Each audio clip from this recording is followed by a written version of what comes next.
Papua mengucapkan selamat untuk 8 notaris yang baru yang sudah kami ambil sumpah dan janjinya untuk mengabdi di Provinsi Papua, Papua Selatan dan Papua Tengah.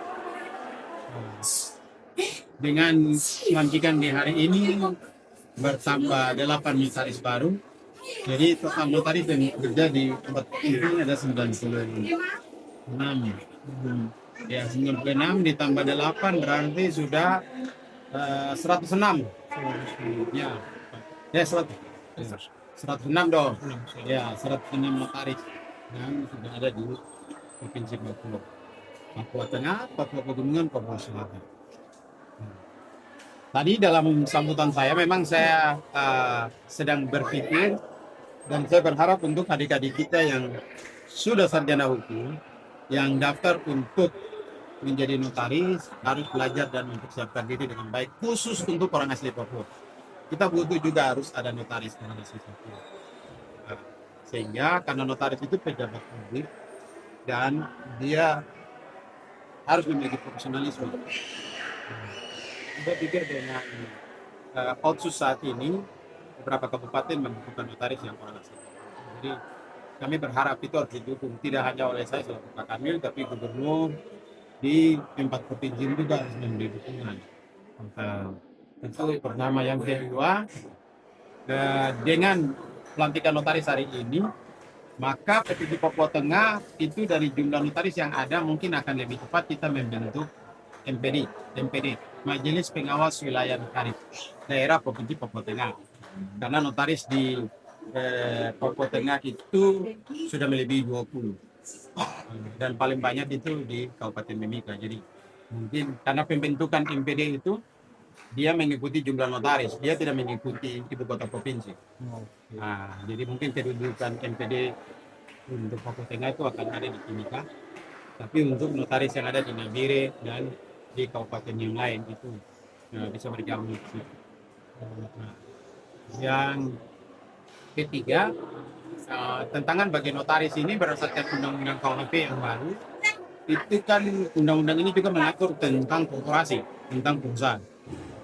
Jadi ya saya berharap dalam penegasan saya kemarin itu ketelitian dari notaris yang menghasilkan sebuah pembentukan badan hukum itu harus bisa lebih teliti dan memahami semua ketentuan undang-undang supaya tidak berdampak pada merugikan masyarakat di satu pihak, tapi juga ada kepastian hukum di pihak yang lain dari aspek kemudian masing.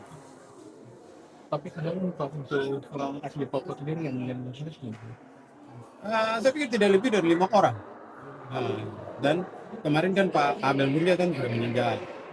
Jadi tinggal Pak Sambelarari tadi ketua PW dan yang lain kenakan semua. Yang di Papua, untuk di Provinsi Papua nih. Belum ada. Bagi saya ini kan peluang sebenarnya. Jadi adik-adik Papua yang sedang mengikuti pendidikan di Fakultas Hukum, yang sudah sarjana hukum, yang jurusan keperdataan, itu bisa juga melanjutkan pendidikan kenotariatan. Nah, supaya memiliki sarjana MKN tadi, master kenotariatan. Baru nanti akan mengikuti seleksi. Nah, untuk seleksi itu yang kita mau bahas dengan Pemda supaya kita berharap ke depan harus ada proteksi, harus ada pemberian kesempatan untuk tadi sebuah asli, supaya dia bisa juga memberikan pelayanan. Semua itu harus bisa dimulai, harus bisa diupayakan. Kalau kita tidak mengupayakan, saya pikir tidak bersalah. Apalagi keluar di kita. Terkait untuk PPNS, tadi saya sudah sampaikan. Pejabat penyidik pegawai negeri sipil. Dan PPNS yang kita lantik paling banyak ini kan Satpol PP. Nah, Satpol PP itu dia sebagai penjaga konstitusi daerah. Nah, jadi sebenarnya Satpol PP itu dia adalah mata dan telinga pemerintah daerah dalam penerapan regulasi yang sudah ditetapkan di setiap pemerintah daerah. Dia jangan ragu kalau ada perda tentang penertiban, selain disosialisasi, dia juga harus mengimplementasikan di lapangan. Sepanjang ada regulasinya, maka pasti ketentuan regulasi itu melindungi kewenangan dia sebagai satu. Oke, Sip.